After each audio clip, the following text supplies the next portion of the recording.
mean, they're humans. They've made mistakes. They're just trying to do what I'm trying to do, live their life and, move forward.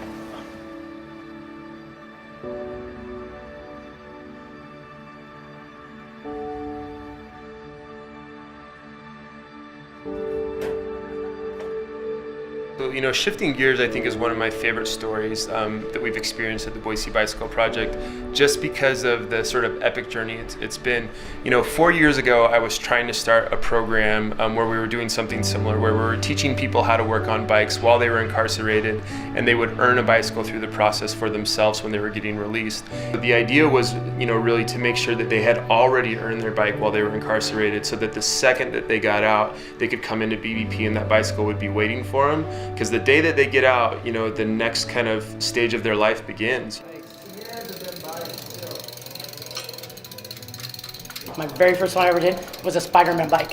Feeling pretty, I was in prison, so I was feeling like a failure. I failed my son and my wife, and so I found this Spider-Man bike, and it was just the coolest bike ever. It had a little Spider-Man shield and everything.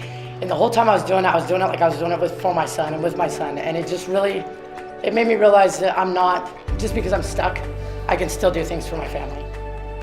It heals their heart to give to kids. A lot of them have their own kids that they're not around right now. That part of it, just being able to give back to somebody when they feel so bad about themselves. I think the part of the program that I fell in love with the most was how much this program attached the women to their community.